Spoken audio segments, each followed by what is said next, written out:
Welcome to the Nordic Mythology podcast. I'm Daniel Farrand of the company Horns of Odin. As always, before we jump into the show, I do have to plug our Patreon. I say it every single week. It's how we keep the lights on. It is the lifeline of the show.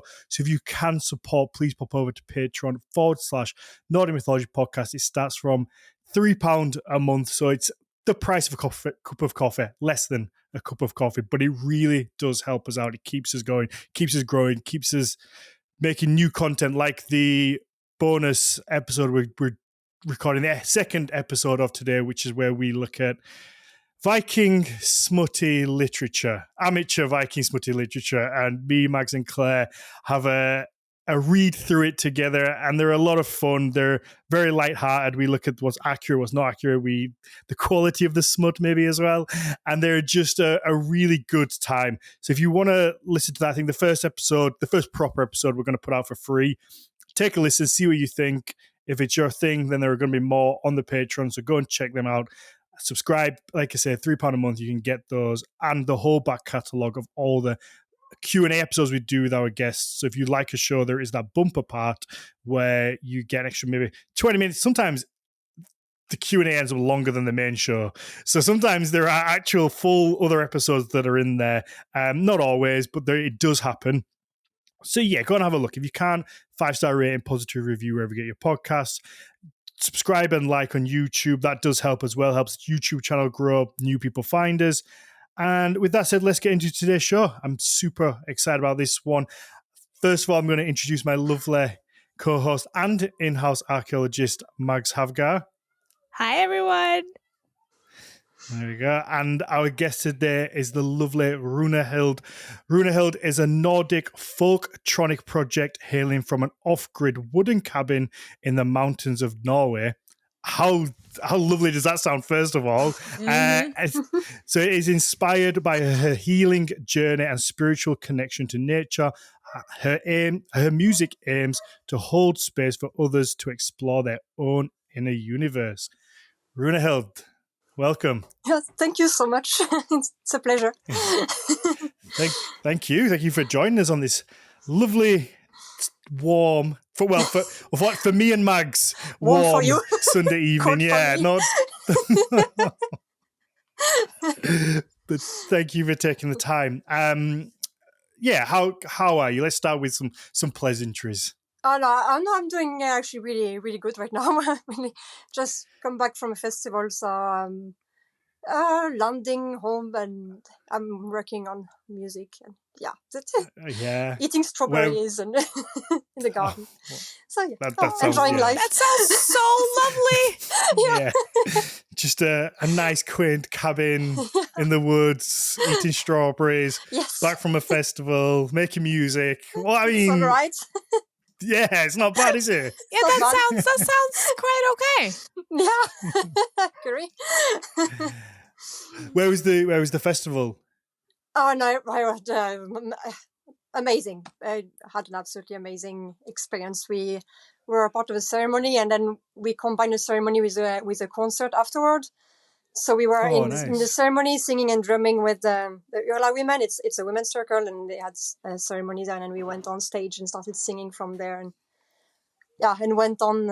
It was don't really have words for this. It was just where was that? It was in Sweden. It's for a star. It's a psytrance festival. Ooh, wow! It's quite Sounds really diverse. Yeah, I mean, it's really funny. I mean, we go and play there, and it's like everybody else is DJs, and we are the only one who actually do something live with singing and all of that. And it's you're why are we here? So different from the rest, but it works really well, and people really, really have amazing feedback, and you don't understand. You're like, wow. So you have just process all. No, it's been very beautiful. Yeah. Yeah. My favorite experiences usually are when things are there that maybe don't fit, but you don't expect. So when you see an act that is maybe, let's say Midgardsport, for example, it's a heavy metal festival, but then you get these kind of Viking folk acts, and they're not metal, but they fit and they work. And especially I think if you go there as a metal fan, and then you get to see it's kind of that surprise of just like, ooh, what's this? This is something that I wasn't expecting. And those moments for me are always really special when you get that, where it's just something that you're just not quite expecting it. And it's like, here's this new thing. Go and obsess over that now. Yeah. Yeah, I guess that's what happens with us, is like the surprise element. Oh, what's this? It's very different. Everybody else is like, da da da da, and it's like, and then you come here and you're like, hello. So yeah. Yeah, I assume the reception was great though. Yeah, it's I don't have words. It's like we get messages afterward, and you don't really know what. You know, you're there, and then you're just I honestly I don't even know how to put words on it. I'm just very touched that people can get this kind of experience out of sharing music with them. I mean, it's special. I think it's something we'll probably touch on later, but that has to mean a lot, because you obviously put a lot into your work and put a lot of, you say it's a process of healing for you and a space for this. So that has to be really rewarding when you get those messages of this helped me in a certain way, or even just an appreciation that I took value out of this. Yeah, definitely. I mean, it's like, well, I mean, right, first I work with music for myself because I really need it. It's my healing tool, if I can say the word tool. But when I share it, of course, it's like, well, I hope that maybe some people get something out of it. And then when you get this kind of feedback, then you're like, okay. So yeah, no, it's the best compliment that I can possibly get, that other people receive something that can help them.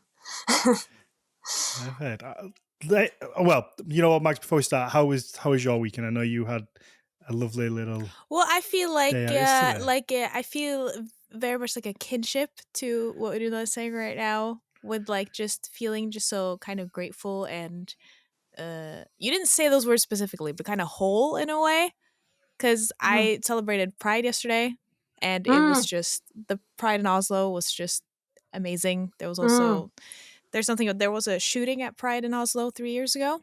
Yeah, was there? Quite horrific. Yeah, I remember. Not horrific. It was horrific in the fact that people did die. Thankfully, not many. But there were casualties. But it was horrific in the fact that it even happened. Yeah, exactly. So it's always like Pride since then is always tinged with grief and anger, because many of us in the queer community also feel like the police could have handled the situation a lot better in the aftermath. Because Pride was canceled that year. Oh, okay. Yeah. But that being said, having had such a wonderful Pride celebration yesterday, which was literally the whole day, we left when Pride Park closed. Wow. Yeah. It wasn't even just like there being a party, it was just the vibe. Yeah. We were just there the whole day, and just everyone was, I've never interacted with so many like customer service people who were just genuinely happy to be there and be of service, and everyone just being kind and lovely to each other. Yeah. So yeah, my weekend, I haven't even taken out my little buns from yesterday, which is why I've got the little rainbow ties and everything. Yeah. Awesome. That's not because of lack of sleep. You just partied all the way through. No, I didn't even party that hard yesterday. I just hung out. Oh, okay. Yeah, just hung out. But it was really hot, even though we were in the shade. But we just had fun. Danced a little bit, talked to a bunch of people, got to meet some new people, random people we knew really well. Yeah. It was just wholesome. Nice.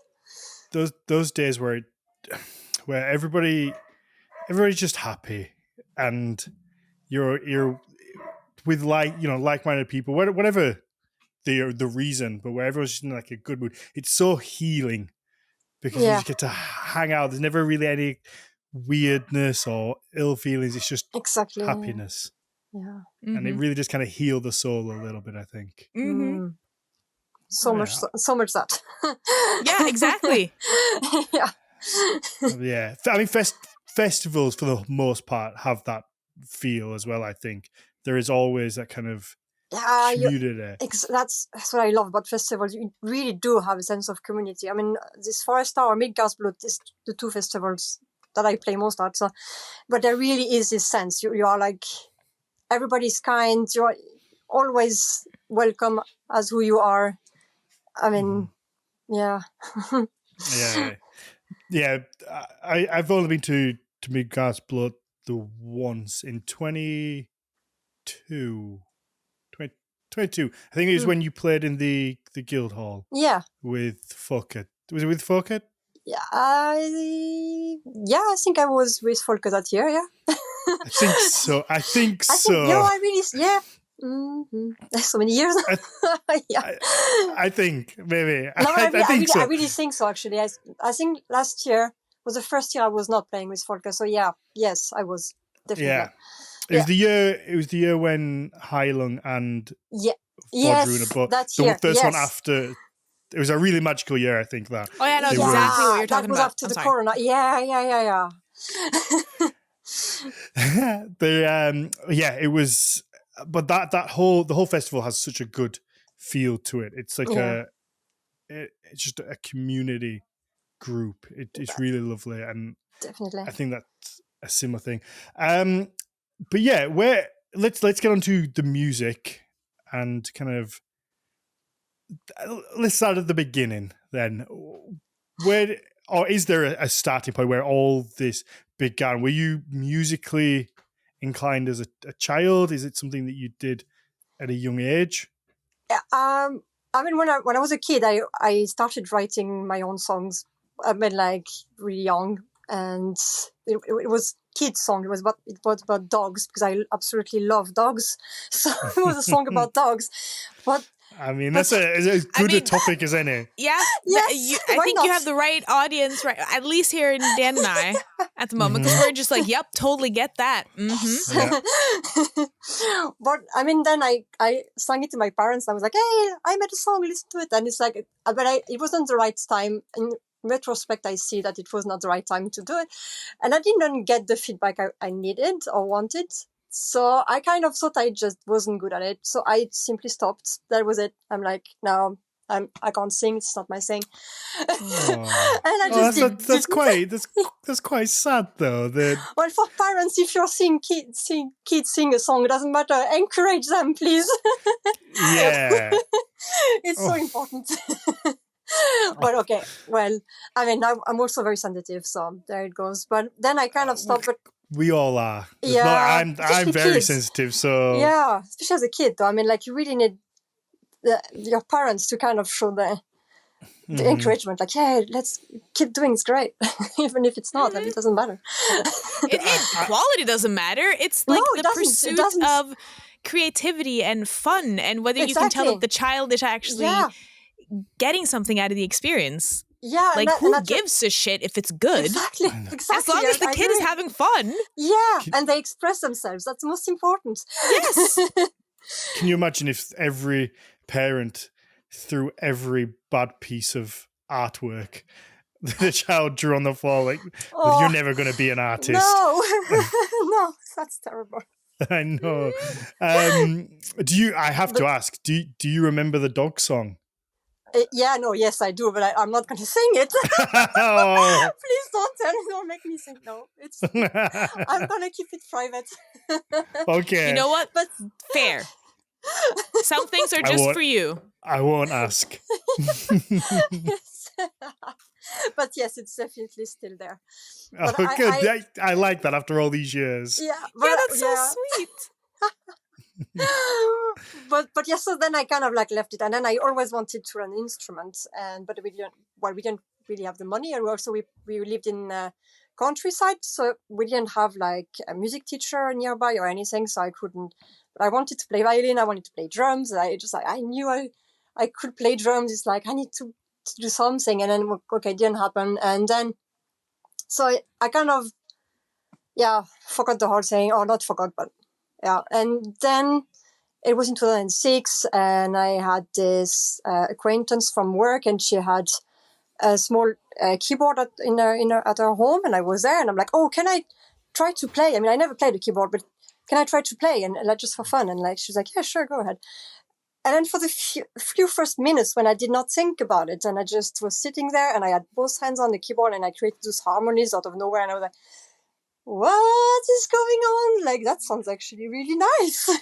Oh. And then she was like, and you never played that? And I'm like, no, I swear I never touched a keyboard before. But then I started to think, and then I could just not play anymore. I was just like, oh, I have absolutely no idea what I'm doing. And then it sounded like whatever, and I had to kind of learn the instrument. But then I kind of knew. Then I bought my first keyboard. It was like, that's it, I'm buying my keyboard now. I worked then, so I had money, so I could just buy one. And then I started my music journey on the keyboard, playing ambient. And then I discovered the German band Phone, and I heard folk music for the first time, or like, yeah. And then I'm like, oh, I love this sound. I need to play more in the folk. And then I started that journey again, and so on.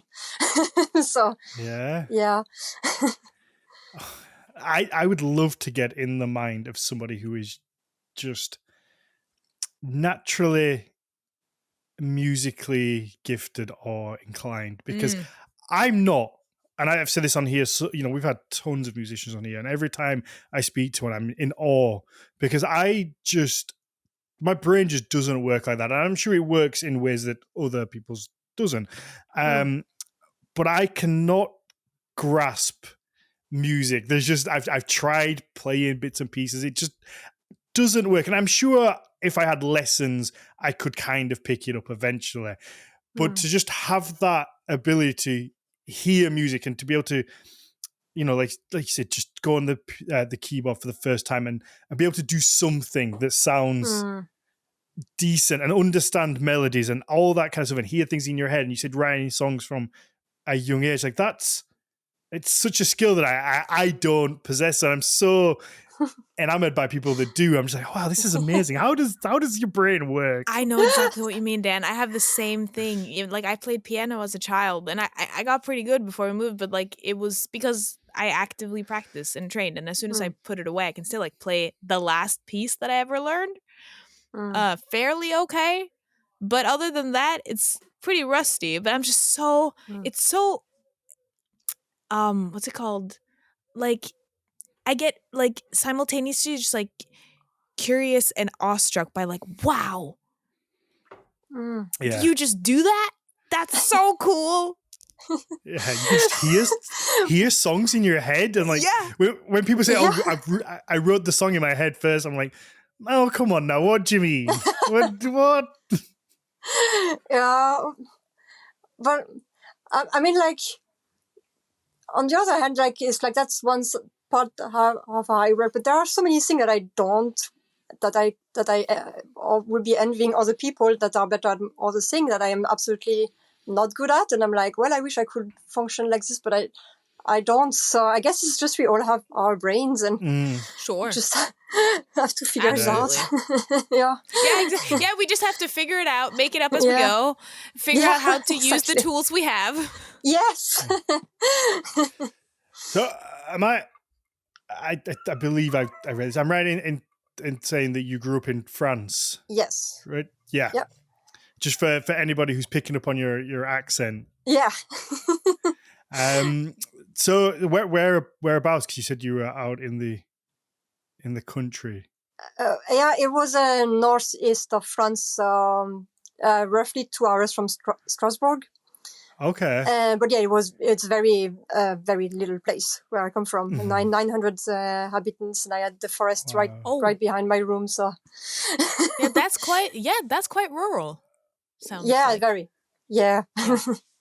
Yes, I think we have rural parts of the UK, which we do, but France is so big. I think people forget how big France actually is as a landmass and the sparsity of some areas. True. But that has to, I assume, probably shaped your journey in some way, coming from such a small area connected with nature versus maybe somewhere like Paris. I'm really, really thankful that that I grew up like this. I don't think I would have. I don't think I would. I mean, it was always okay. I really had a hard time anyway, growing up in France. But if I had been in a city on top of it, I don't think that would have worked. when I don't know how that would have worked. Honestly, I'm just really thankful that I had the woods to escape to. Yeah. We all need that escape sometimes. Oh yeah, for sure. But it's like you say, something we'll probably again pick up later on. But those moments are what shape all of us, and it shapes your music. And everyone has their things here, there, and in different forms. And that's what we take through as a lesson and makes you able to make the music. So maybe without those experiences, the music wouldn't be what it is, and certainly my own experiences wouldn't have shaped me to be the person I am. Definitely, so it's such a difficult kind of almost catch-22, isn't it? Because nobody wants horrible experiences in their life, but it in some way makes you a different person. I don't want to say better, but it kind of like hardens you and makes something new out of the other side that tends to be really beautiful. Absolutely. But you have to have those experiences. It's kind of that horrible thing of nobody wants them, but there is this newness to grow on, I guess. Definitely, yeah. I'm actually really thankful for all. I'm actually thankful for all the darkness that I've gone through, because like you say, I would definitely not write music the way I do if I did not have this well to draw energy from, this kind of the wounds to kind of get inspired from. That's definitely my biggest maybe my biggest source of inspiration when I think of it, kind of like to journey there. So but I also think that's it's also like because some of these things that we go through and experience through no fault of our own, that can harm us and leave us scarred for the rest of our lives. It's also like that we have no control over. It's being able to do something with it so that it's no longer the thing that controls us, but we decide what we get to do with the thing, because we can't decide not to have that trauma or that memory or those scars. Those are going to be there, but then having the power to deal with it in our own way and reshape it into something else, so it doesn't get to be just horrible. Exactly, yeah. Definitely, yes. Exactly that. Well, yay! I'm happy that resonated, because I've been thinking about a lot of stuff like this for a while. 100%. I totally, but I'm exactly what you said. But to get back to the music that you make now, you said that 2006, did you say it was when you got the keyboard? Yeah.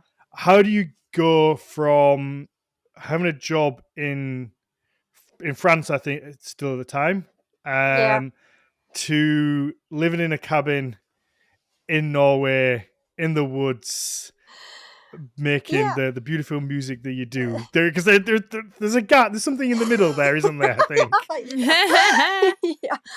Oh, well, I mean, I worked in a factory, and they were closing in 2007. They moved to Poland back then, so basically I lost a job, and then I lived at my parents' for a while, for a few years, and I didn't know what I was doing with my life. But I was a teenager, I knew that I wanted to live in nature. It was always my goal, was to live in a small cabin in nature, live off the land. That was the one reason I was going on. And the only reason I got the job in the factory was to kind of save up money and being able to move to Norway eventually. Was Norway always what drew you? Pretty much. I mean, I also loved, like, it needed to be mountains. I needed mountains and I needed wilderness. And I loved Austria for the mountains, but it was too populated. So then I know it's going to be Norway because there are mountains, there is wilderness, and I just needed, and less people. Well, we can contribute on that end. There are not that many of us comparatively on a global scale. Yeah. So less people than 900. Well, I mean, like, if you have, like, this glove-shaped country, right? Okay, no. And we're less than 6 million people in total in the whole country. Yeah. Okay, fair enough. But and eventually I kind of met some people, and I kind of got to know the WOOF organization, and it's worldwide opportunity on organic farming, and then you can volunteer on farms, and that gives you and then you can work for free, but you have like food, and you can live at the place for free. Like room and board, kind of. Yeah, something like that. And in 2010, then I was in a place where I really did not have anything. It was just terrible, I guess, because I mean, like, I didn't have like friends or anything, and I didn't have a job, and I knew I couldn't have the A4 life. I knew I couldn't hold down a job. It was I don't function this way. I just can't. And I was going camping in the mountains in France and Germany to kind of be in the nature, but my economy started to go down. I'm like, okay, my savings are going down, and I have to just, that's not what I'm supposed to do here. I'm supposed to use that to move to Norway. So eventually I just said, okay, I'm just doing it. I contacted a farm. It's a farm where I still live. It was the first time I ever moved. I came here in the winter, and in the winter, yeah, and it was 1.5. It was one of this very special winter. Usually there's not so much snow here because it's in the west, but it was that winter with 1.5 meters of snow. And I was so happy because I absolutely love snow in the winter. Well, then you know you've moved to the right place, because if that had been me, I'd be like, what the fuck have I done? I have made a terrible mistake. No, I was in heaven. It was like, this is amazing. Oh, finally, this is life.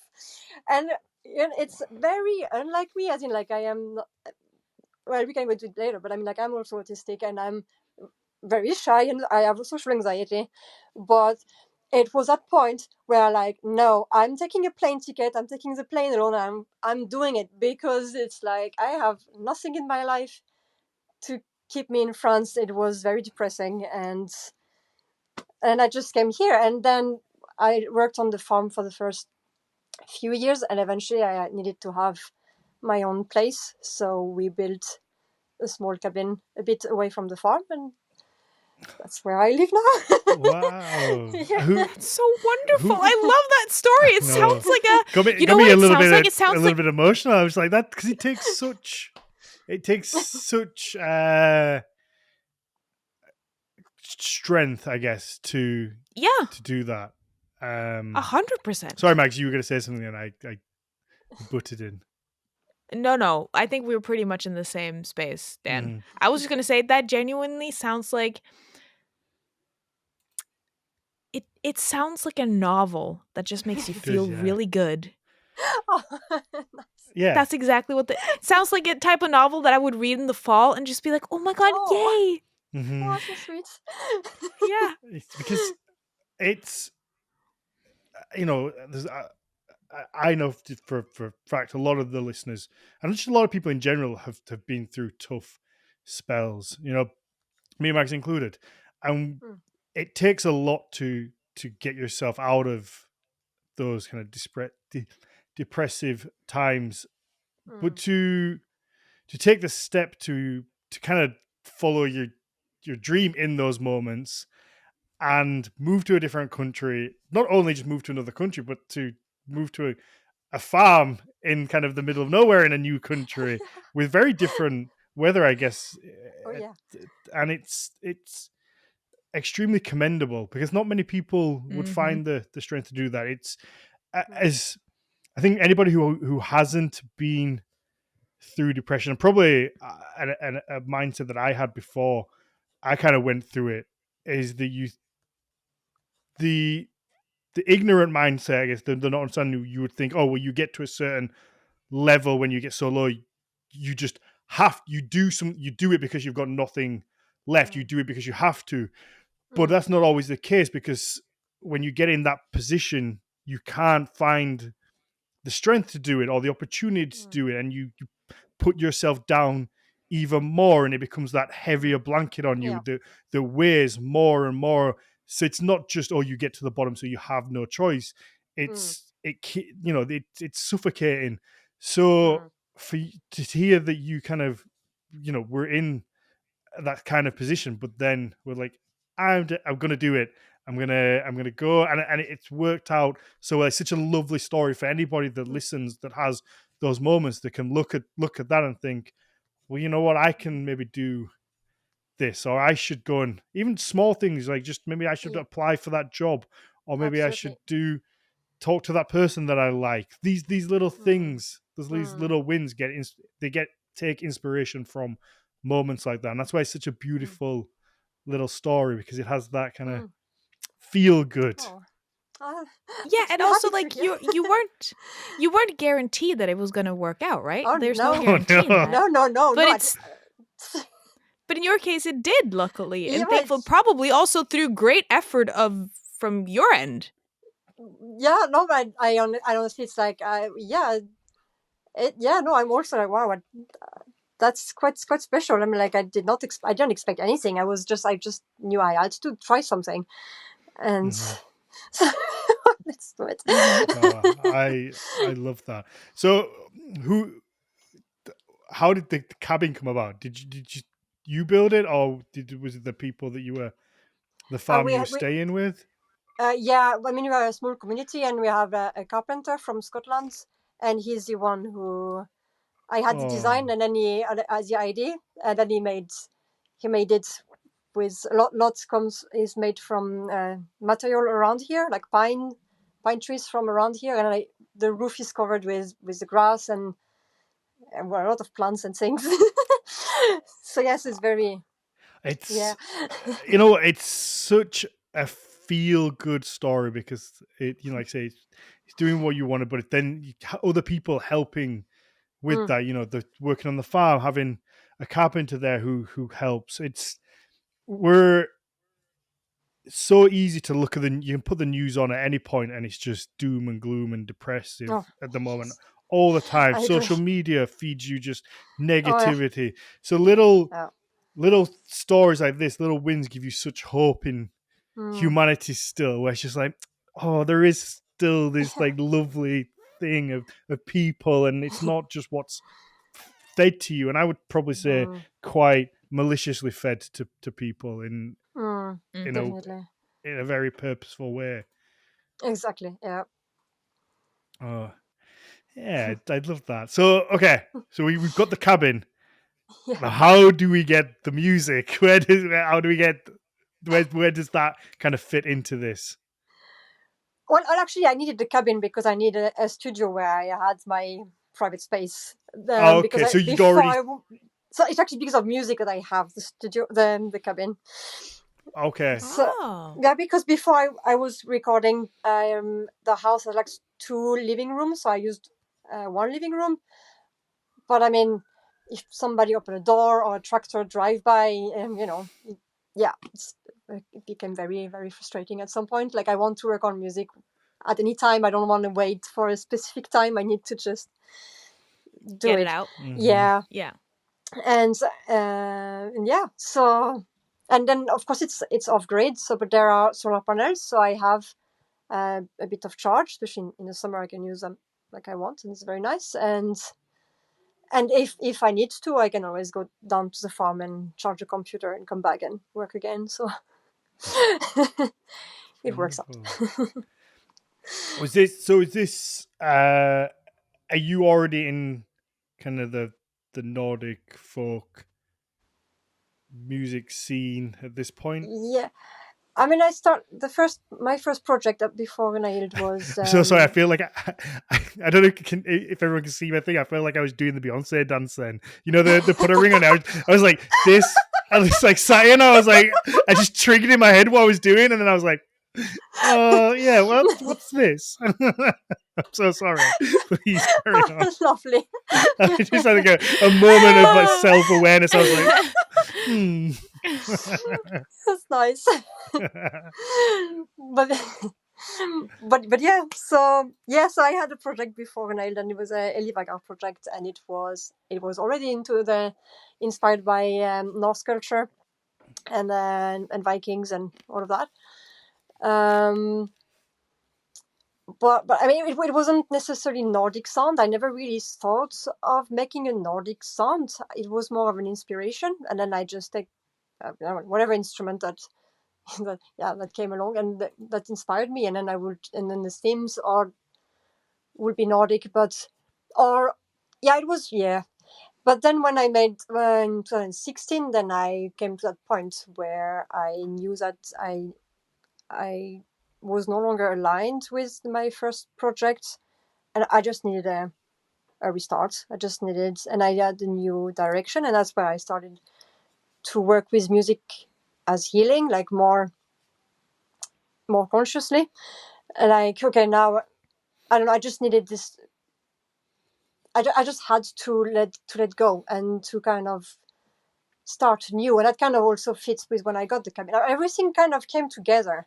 mm-hmm. I had to move out. I had to start a new project, work differently, go more through emotions and more personal. Like the previous project was like more storytelling. Like it was more a fantasy world that I would create and where I could just escape into. But the Rúnahild project started to go into personal experiences and more spirituality and more inward. Mm-hmm. So when you say healing, is that how does that kind of manifest itself? Is that through healing for you, or trying to offer a healing sound for those who listen, or both? And what does that look like?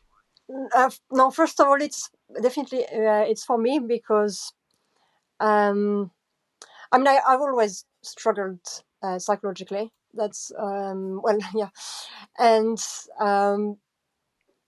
and music is my way. When I go really down in depression, music is my way out.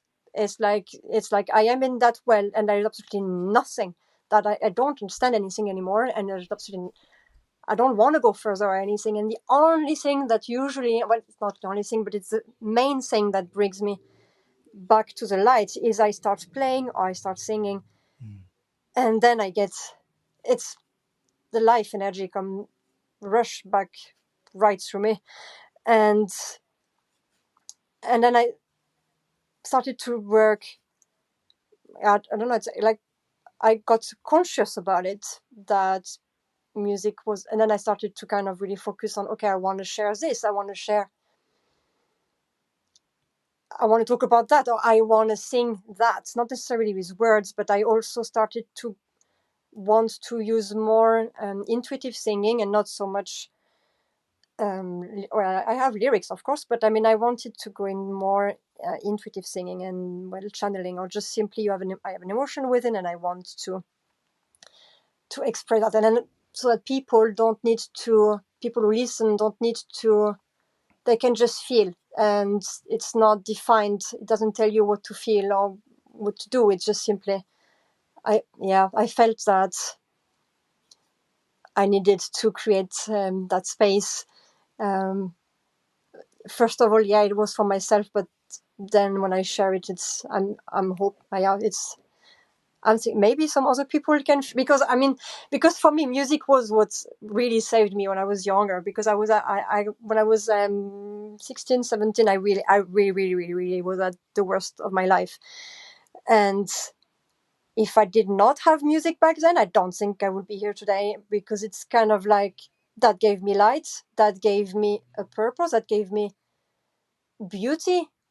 And when I share the music I want to give that back. I want to, if ever somebody out there doesn't listen to and it actually gets them out, even just for moments, then I'm like, yeah, I want to share that. I don't want to keep it just for myself. I want to be able to also share this. So yes.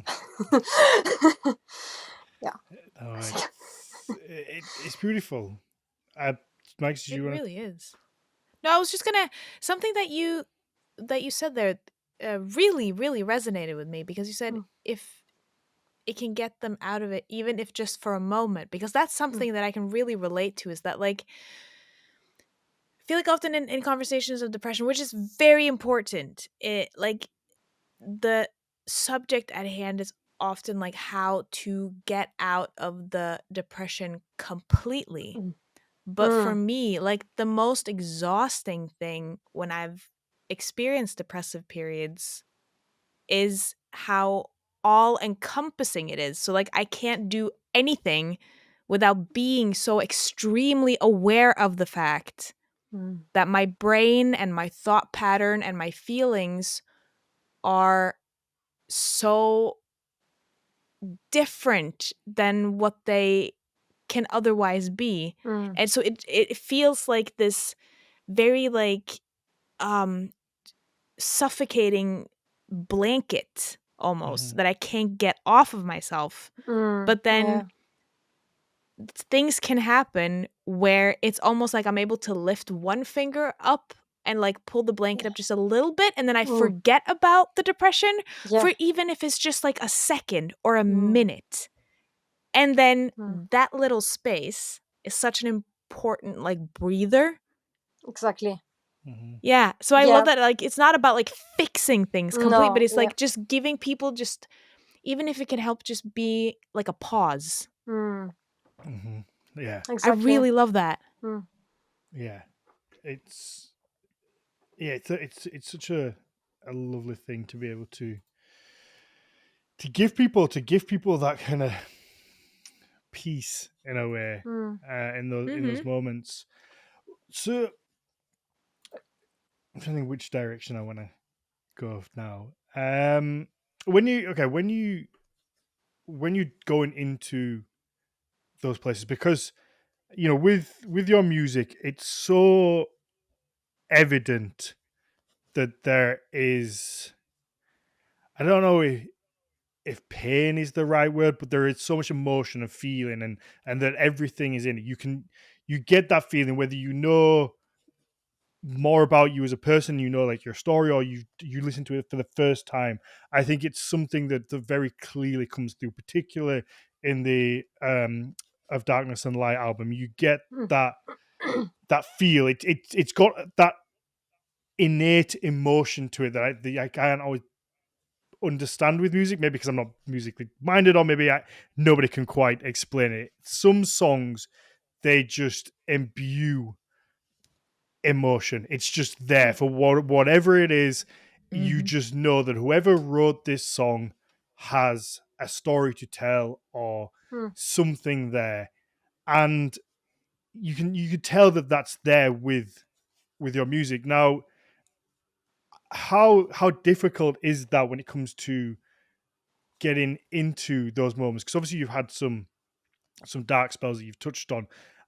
Is it a conscious thing that you want to go into those spaces to then to be able to take out of it? Is there a risk in that?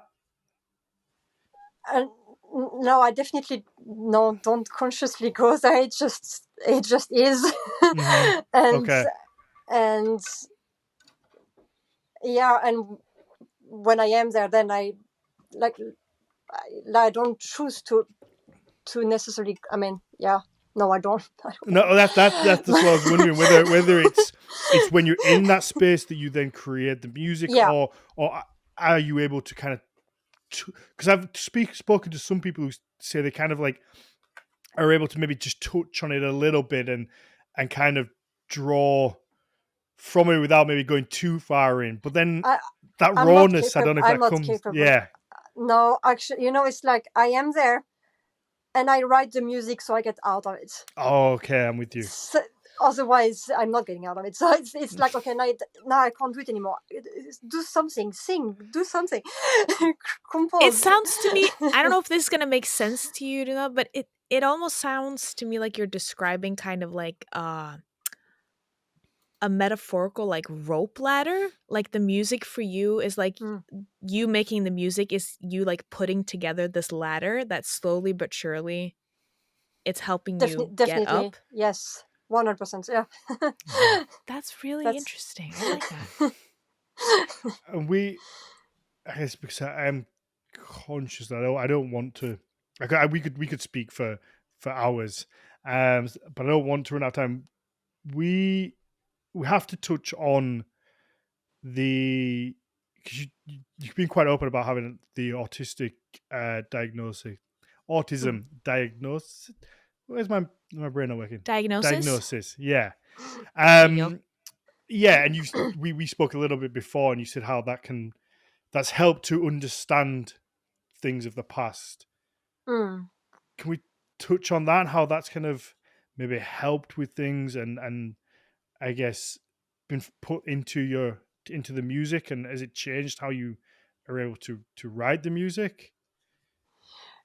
I mean, yeah, I've been, like I was saying, I kind of like I worked with my own healing like many years, but I still didn't really come anywhere. I felt that I was working and working on myself, and I didn't really go anywhere. And then I eventually got the autism diagnosis, and then it's like, and that explained everything. It didn't change the way I work with music, but it explains why I feel music the way I do. Because before I wrote music, I wasn't talking that much, and I couldn't communicate my inner world. Everything was in there, and I had no idea how to talk about it with people. So I was mostly not talking really. I was just listening to people and not really feeling. Mm-hmm. And I had this within that I had to share, and music kind of opened for me. It's kind of become my medium, or we call it, to kind of like finally open to the world and communicate with the world. And eventually I kind of like started to also be able to communicate with people, and Yay! it really helped. But it was definitely the way, again way out, and from taking what is within. But it also explains the way that I function, and that certain things, if I don't know that this is who I am, and I'm going to try to fix things that I cannot fix. And when you try to fix something that you cannot fix, you're getting even more depressed, because you're feeling like complete failure, and like there is something so utterly wrong with me that it will never work. And it's just what? And I tried so hard to find what was wrong with me, because it's from I was a kid that things, and I never really, and I had to find out what it was, because if I can be completely open about everything, I kind of already struggled with suicide ideation from I was 7 years old, and I was always like, why did I have this death wish when I was that young? And then I got the diagnosis, and then the psychologist, I'm not sure which is the word, that kind of made the interview with me at the end. She said, it's actually quite common for autistic people to have suicide ideation, and it's actually not a death wish. It's because they are overstimulated and overwhelmed, and they need to escape from a world that is just too much, and that translates to dying, because that feels like going away and no longer getting all the inputs. And when she said that, it was like, I was like, shit, that actually, wow, like, yeah, I mean, totally, because like I never actually when I think about actual death, I'm like, no, I want to live. I have a lot of stuff I want to do. I want to make a new song. I want to experience nature. But when these feelings come, it's because of overwhelmed. And when I was a kid, I couldn't explain that I was overwhelmed. I didn't have the words. I didn't have the understanding. And back then there was no. I would never have gotten diagnosis back then. Nobody diagnosed women with autism in that case. And so I couldn't, and nobody kind of like gave me, I don't blame anybody, but nobody gave me the understanding that I needed more peace, more quiet, or that I didn't understand the social world, or how to navigate the world. I felt that the world was too much, and like, it scares me. The world is too much, and I need this. I can't do this. I can't go on. This is too much, everything. And I always wondered why, and because that only went on, and then I was a teenager, and I of course was bullied and all of that, and then it just got stronger and stronger, and I kind of like, why couldn't I, like, even when I try to be social with people and act like other people, I still don't get it. I don't know how to do it. I didn't know how to do it. I still don't know how to do it, so, but like I say, I can't really fix it, but it's fine. And now I'm still working on it, and I'm working on, well, accepting that that this is the way I am, and that, yeah, it's a long process. I'm not totally. I'm like still working with not feeling shame when I'm acting weird, and I'm like, oh, I should have been more this or more that. Yeah, I feel that. Yeah. If it, like, it's all of our experiences are different, of course, but I'm neurodivergent too, and I got diagnosed as an adult as well. So even though I had different experiences, I very much kind of I've had similar feelings of being like, something is off, like something with me is off, and I don't know how to fix it. And why can't I fix it? And then just that feeling of just wanting a break. It's not that I don't want to live anymore. That's not it. But like, it's Exactly. just like, I want a pause button. Why is there no pause button? Exactly. Yes. I just need time to breathe and charge, and then I can come back. Yeah. Yep. Yeah. Exactly. Yeah. Oh man, I really, dude. Yeah, oof, that's intense. And also that feeling of like no one necessarily doing anything wrong, but also then not being given the tools. No. Because how could they know? Because they didn't know anything either. Like, Nope. yeah, no one in my like elementary school knew that girls could have ADHD. That was just for boys who couldn't sit still. Yep. And I sat still, so there was obviously nothing wrong with me. No. You know? Oh yeah. Yep.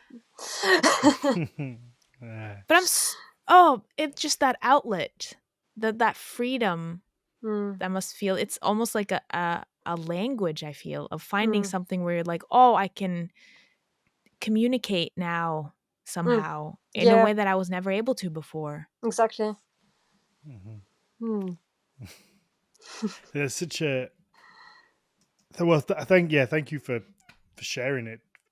First and foremost, you know, it's an important thing, and you know, I'm glad that you are here and you are making the music that you make. You know, it's for anybody that's listened to the podcast for any amount of time or knows me knows that I've personally, you know, suffered from somebody who took their own life. That was very, you know, very close to me, and it's something that kind of devastates so outwardly and touches so many people, and that feeling of being trapped and kind of lost in it, and that stays for, you know, for it's just there with people, isn't it? It's there for decades, and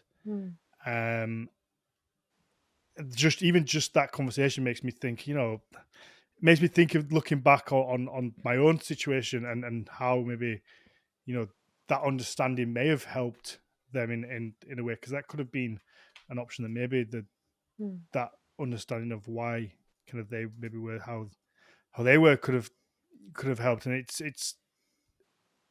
it's an important topic to speak about. Not everybody always wants to. So I appreciate you being open and honest with it, and kind of putting that there, because you know, people that listen to the podcast will also hear it and think, maybe I should go and speak to somebody who could either give them a diagnosis or just help in some way of understanding maybe that they're not different or weird or strange or all these words that people use, that it's just they're just them. They're their own version of them, and not every person has to. If it's something that frustrates me, not everybody has to fit into this one fucking box of what normal is or what people should be or what society expects. Not everybody fits into this normal doesn't really exist. Thing. Yeah, it's like this fantasy that we've created that we're all just playing along with for some reason. Yeah. So yeah, thank you for sharing it. It's a really tough subject, and even, you know, bringing it forward and putting it into your music, I can't imagine that's easy, because it's one thing using the music to get you out of a dark place, but then bearing your soul and putting that out into the world is another thing, because that's that extra step of vulnerability. You said, you know, as when you were young, that you were sensitive. I think we all are, but you know, you suffered from some negative feedback that knocked you back. So that's got to be scary in and of itself, to put this thing that's so personal and been created in such a personal dark space, to then put that out there. That's a whole other level of bravery. And yeah, what's that like? Oh, I mean, I'm always nervous about about sharing things. It's always, I can't really help it though. I feel like I have this drive to do it, but I mean, I have my partner is like absolutely amazing, because is always, if I have something that I write and I want to share, and he's like always like, it's okay, you can share that, it's fine. It's like, so that's so wonderful. Yeah, it's lovely. But I think when I started talking about in the beginning, I started with obvious. I just couldn't share anything intimate. Everything just had to be, no, here's the music, you listen, I don't talk about it. And then I started to open up a little bit about it more and more. And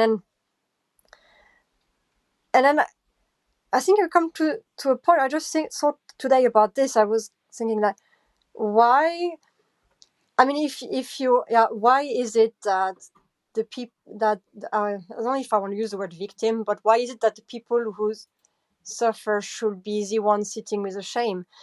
And I think that we just need to, we shouldn't. No. I mean, so I don't know. I want to just, no, let's break that. Let's be open and encourage others to also be open, because it's like, yeah, we just need to let go of we have to get this to the open, because as long as it's just inside, then it's gonna eat us from within. I think we need to be able to hold space for each other's stories, and there's no reason for shame. There's no reason to be afraid. I don't know why we should be ashamed or afraid, because it's not. There isn't really anything to be ashamed about. No, right? Because it's almost like, this is like a feeling that I've had quite a lot, where I've been like, I feel like everyone else got like a guidebook or a manual that I don't have. And where can I find it? Do I need to bootleg it? Like, where is the goddamn manual?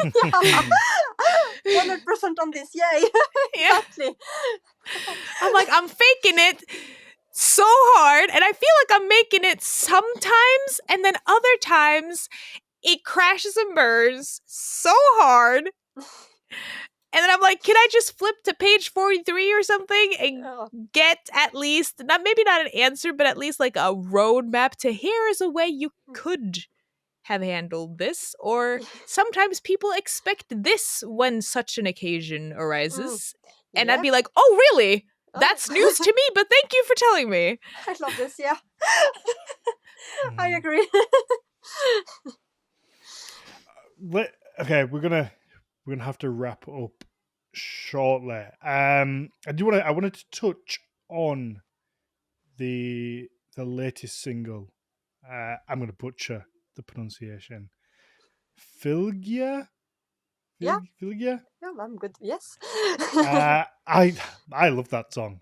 I think that is one of your best songs, some of your best work. I really like that. Is that something that's going to be part of like a new album project? Yeah. Yes. Is that like a direction we're going in? I really, because I was going through your stuff today. I had like the Spotify radio on and was kind of just listening to it whilst cooking, and that came on. I was like, wait a minute, what's this one? I want to know what, and I kind of had a look and I was like, oh my god, I really love this song. Yeah, thank you. Yeah, it's part of my next release that I've been saying that I'm finishing it since December, but I'm still not done with it. So,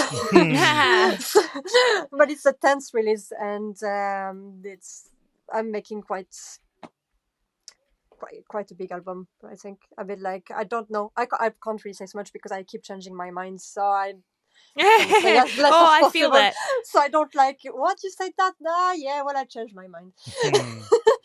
But at this point, there are a lot of songs, and Fulgia is one of the one that is a new one, but most of the songs are actually some of my older songs, and revisited mix of folk and electronic folk, and quite different versions from the original ones, and it will come most likely with a book, a small book, not a big book, but a small book that talks about the inspiration behind the songs, and both the spirituality, quite into spirituality, and of course healing, because it's just a big part of it. And I think the only thing I know about this album that is going to be called Sade, like the Norse magic, Sade.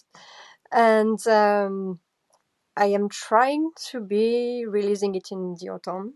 Okay. It's kind of my goal, but now I had another song that I wanted to work on, so there we are. I'm not done. So yeah, but Fulgia is kind of stands. It's the rest. It has its own sound, I feel, and yeah, I wouldn't say the rest sound exactly like. I don't know. I have a bit of a hard time judging this kind of things. So. Well, I look forward to it, and we will have to have you back on. With pleasure. When that comes out, because we've not. Oh yes. Like I said, we need to do a little Q&A, because I know a few of our patrons have really looked forward to this. So I want to make sure they can ask some questions, and we do have our Viking Smut episodes to record after as well. Because we've not even touched on your experiences with Gustav and Benny, and that whole area, which must have been so influential and in the direction of music that you took. I don't know if, do we have time to talk, or do we just keep it for another? I think we save it. I think we save it for next time. Yeah, we save it. I agree, it's too long. Yeah, it deserves all the space that it can get. Yeah, because it's really a lot. There they're both fantastic people. I have had Benny, when Benny was on here. I think it was the universe probably feeding us the episode at the right time, because I think he'd lost someone close to him. I'd lost someone close to me, and we had this really beautiful conversation, which just happened to be recorded, and it was a really lovely moment. It's one of my favorite episodes out of the 270, I think, at this point we've recorded. That is one that always stands kind of special with me, and you know, he, again, I think he's probably someone that takes music from probably quite a dark, troubled place, and it's beautiful to see what's created, and yeah, I look forward to getting into that and kind of talking about your journey together with the pair of them. And yeah, absolutely. Wonderful. All right, let's wrap this up, and then we will let the patrons ask you some questions, because I know, like I say, I know some of them are huge fans of yours, and in the chat, quite a few have said how your music helps them have put the pause on their life, and kind of has that moment that we were talking about. So yeah, I want to give them their space. So if you are just listening to this and you do want to hear that little bit extra, pop over to Patreon/Nordic Mythology Podcast. Starts from £3 a month. You get all the previous Q&As in there as well. So the one we do every single week. Go and check that out. You're going to get the Viking smut that we're going to do after this. They are a lot of fun. So please go check them out. Rúnahild, where can people find you and your music and I guess your social media? Music is on, I think, most digital platforms, including Bandcamp. And I also sell CDs and one vinyl and a book. So on the official website, Rúnahild.com, and then there's a link to the web shop. Otherwise, I'm on Facebook and Instagram. Facebook is Rúnahild, and Instagram is Rúnahild.Gvidbjerkan. Yeah. Perfect. Yes. Mags, where can people find you? They can find me on Instagram at ArcheoMags, Archeo with a K. There we go. And then for me, Daniel_Farrand, one, Horns of Odin for the business, and then Nordic Mythology Podcast across the board. Like I said, YouTube, please go and hit the subscribe and bell button. And I think that's it. Let's let people ask you some questions.